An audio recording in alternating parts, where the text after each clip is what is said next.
Hello everyone, welcome to Y study. आज class रे आम समासर पार्ट 2 पढ़ा। पूर्व क्लास रे आम समास स्टार्ट करते किछिटा समास पढ़ी आज क्लास रे आम द्वंद्व समास स्टार्ट करवा। बुझला?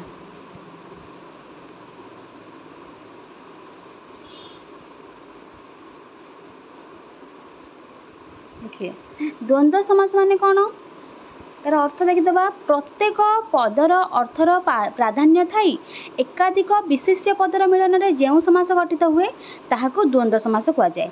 माने प्रति गोटे गोटे पदर प्राधान्य रोथबो आउ कौन होथबो एकाधिक विशेष्य पद, एक रु अधिक बा दुई बा ताठू अधिक विशेष्य पदर मिलन में जो समास गठित हुए ताहाको द्वंद्व समास कहिबा। किपरि हेछि देखिबा।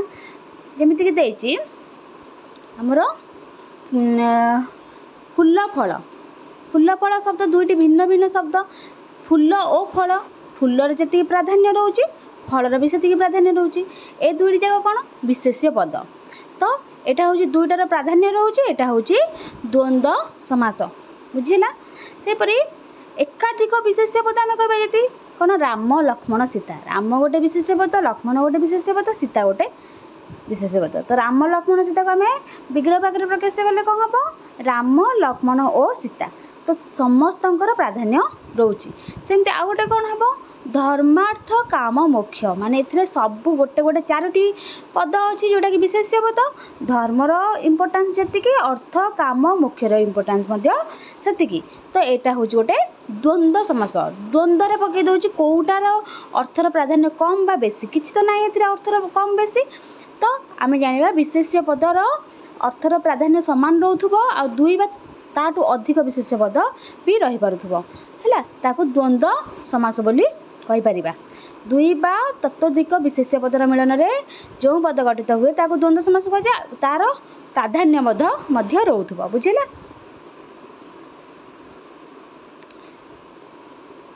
सेही परि देछि दंपति, बाटघाट, हरिहर, लेखापढ़ा, एटा सब द्वंद्व समास। से दिगु समास कौन?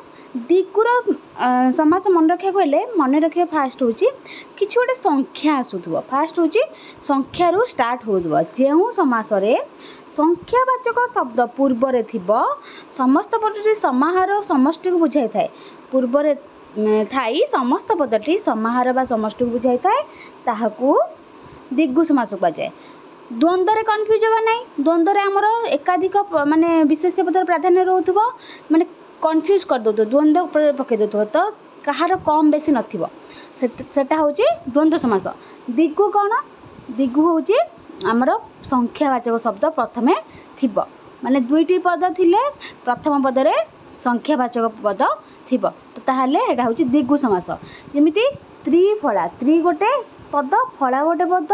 तो त्रिफला हो गला, त्रि हूँ संख्यावाचक शब्द आसला प्रथमे, तेणु यहाँ हूँ दिगु समास। आम केमी तार विग्रह वाक्य करवा? तीन फलर समाहार। त्रि माने तीन, तो तीन फलर समाहार जी त्रिफला। से बड़े चारि वेद, चारि वेदर समाहार। चारि वेदर समाहार हेले कौन? यहाँ हूँ दिगु समास। बुझेला?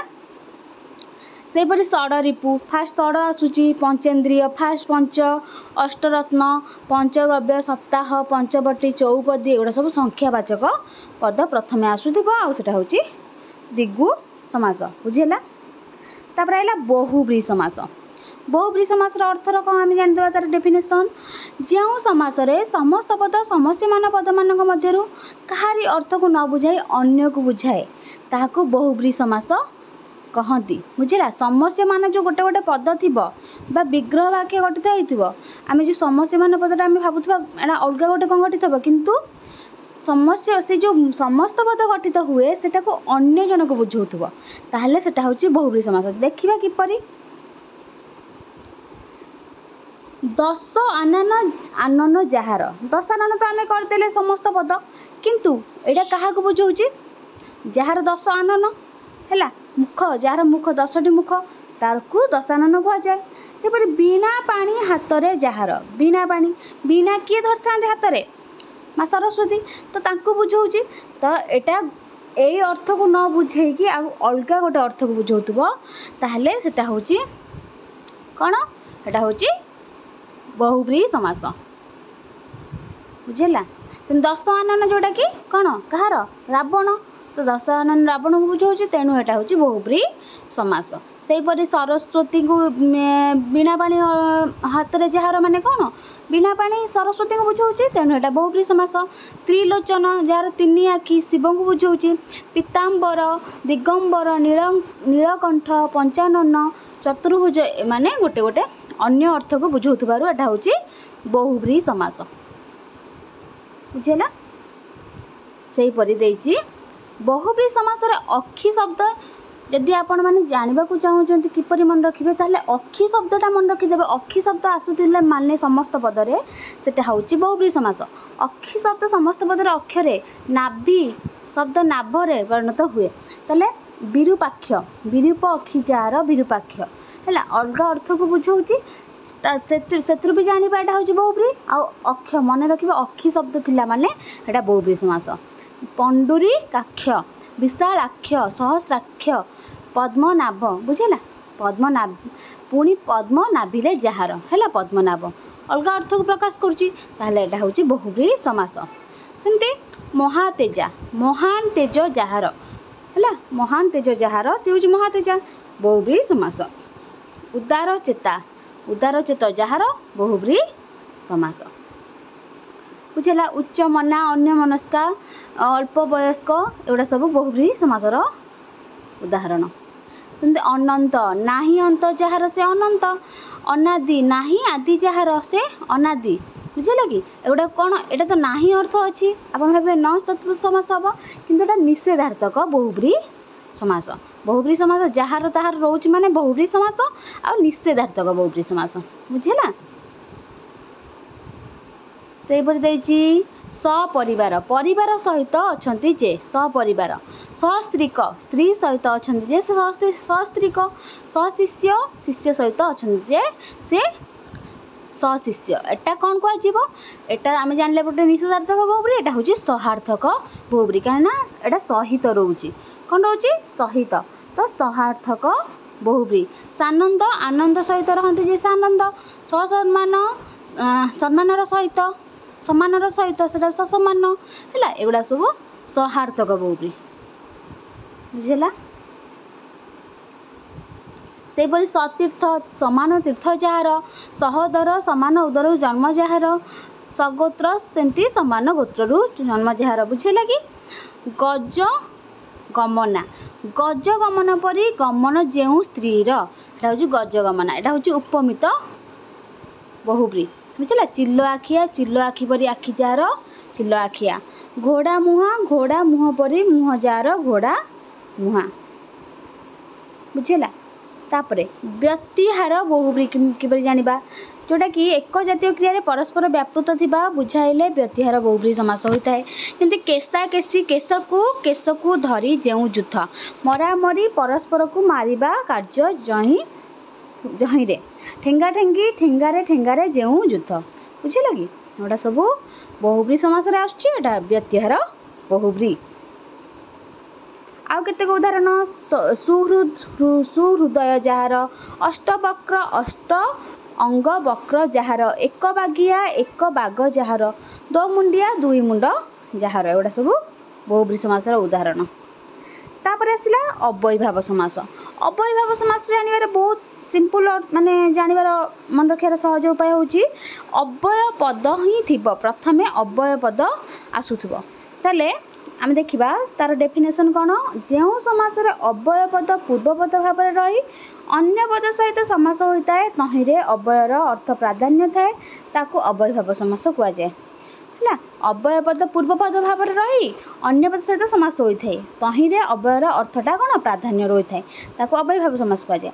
ଅବୟ ପଦ ମନେ ରଖିବାକୁ ହେଲେ ବହୁତ ଅବୟ ପଦ ଅଛି, ତାକୁ ମନେ ରଖିପାରିବେ, କିନ୍ତୁ ଅବୟ ପଦ ଗୁଡ଼ାକ ଦେଖିବା, ଯେମିତି ପ୍ରତି, ଆଉ କ'ଣ ଆ, ଏଗୁଡ଼ା ସବୁ ଅବୟ ପଦର ଉଦାହରଣ। ବୁଝିଲା। ତାହେଲେ ଦେଖିବା ପ୍ରତିଥର, ପ୍ରତି ଆସୁଛି ଗୋଟେ ଅବୟ ପଦ ପ୍ରଥମେ, ତାହେଲେ ପ୍ରତିଥରର ଆମେ କ'ଣ କରିବା, ତାର ବିଗ୍ରହ ବାକ୍ୟ ଥରକୁ ଥର। ଥରକୁ ପ୍ରତିଥର ମାନେ କ'ଣ, ଥରକୁ ଥର, ପ୍ରତିଥର ହେଲା। କିନ୍ତୁ ପ୍ରତି ଘର, ଘରକୁ ଘର, ପ୍ରତିଦିନ, ଦିନକୁ ଦିନ, ଏଗୁଡ଼ା ସବୁ अव्ययभाव समास। दुर्भिक्ष दूर दूर गोटे अव्ययपद तो भिक्षार अभाव है। दुर्भिक्ष माने भिक्षार अभाव। सेमती देखिए दूर आ बे गोटे बे बंदोबस्त एटा बे गोटे हूँ अव्ययपद तो बंदोबस्तर अभाव हूँ बे बंदोबस्त। सेमती मरण पर्यंत माने आमरण आ गोटे अव्ययपद आमरण हेले मरण पर्यंत जोटा हूँ आमरण सेटा हूँ अव्ययभाव समास कहीं अव्ययपद ही रोचे। आसमुद्र आकंठ सेपरी समुद्र पर्यंत कंठ पर्यंत। आजीवन जीवन को व्यापी। आपाद मस्तक पादरू मस्तक पर्यंत तो आ रोचे ये अव्ययपद एटा हूँ अव्ययभाव समास। तापर देखिबा सेपर देला अनुरूप अनु गोटे अव्ययपद अनु गोटे अव्ययपद होइतबारु रूपर योग्य जे से अनुरूप तो अनु गोटे अव्ययपद तेणु यह गोटे अव्ययभाव समास। अनतिक्रम न माने अ गोटे अव्ययपद आसुचे अव्ययभाव समास। विग्रह वाक्य करबा कौन शक्ति को अतिक्रम न करी जे करे सेटा होची यथाशक्ति कुआ जाए। अनतिक्रम बा यथाशक्ति अनतिक्रम अर्थ रे एटा बुझौची यथा गोटे भी अव्ययभाव समास। तेणु शक्ति को अतिक्रम न करी यथा शक्ति यथा विधि विधि को अतिक्रम न करी यथोचित उचित को अतिक्रम न करी यथार्थ अर्थ को अतिक्रम न करी तो एटा गोटे अव्ययभाव समास जेहेतु यथा गोटे अव्ययपद।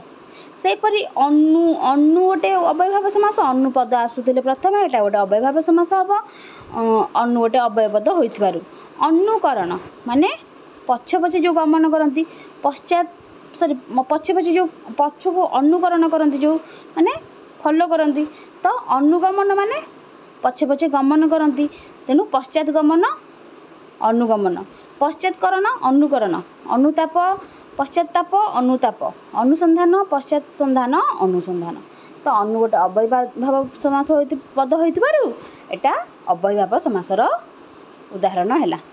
बुझे लगे सेपरि कौन देछि आतिशय माने निघंच निघंच माने अतिशय नि गोटे अव्ययपद पद तेणु अतिशय घंच। प्रतिमूर्ति प्रति गोटे अव्ययपद तेणु मूर्तिर सदृश प्रतिमूर्ति। उपवन बनर सदृश उपवन उप गोटे अव्ययभाव समास ये उपभाषा उप गोटे अव्ययभाव समास सॉरी उप गोटे अव्ययपद बुझे लगी। प्रतिकूल प्रति गोटे अव्ययपद होइतिबारु प्रतिकूलर विपरीत हब तेणु प्रतिकूल गोटे अव्ययभाव समास। प्रतिपक्ष विपक्ष बी गोटे अव्ययपद प्रतिवादी प्रति गोटे अव्ययपद बुझेला। तापर कौन देला नित्य समास। अच्छा नित्य समास कौन केतेक स्थल रे समास वाक्य न थाई मध्य समास हुए यहाँ नित्य समास कुआ जाए। जेमती कौन देछि कृष्ण सर्प यह निर्दिष्ट जातिर नाग को बुझाए अन्य कला साप को बुझाए नहीं तेणु आर विग्रह वाक्य से कृष्ण सर्प ही रहा से पद को ही बुझेब तेणु यहाँ हूँ नित्य समास। जो समस्त पद जहाँ थाए विग्रह वाक्य चेंज करी हुए ना सेटा ही रुए ताकू नित्य समास बोली कुआ जाए है। नीलकंदर श्रीक्षेत्र पुरी पोक शुंघा छाड़ पोक बिलुआ खाई एगुड़ा सब नित्य समास आसूची। ये अर्थ गुड़ा टे मन रखीदे आदि उदाहरण गुड़ा मन रखिए भलसे आहरी बढ़िया तो एग्जाम बहुत ही इम्पोर्टेंट। तो समास सरीगला नेक्स्ट आम पढ़ा तद्धित आउ कृदंत।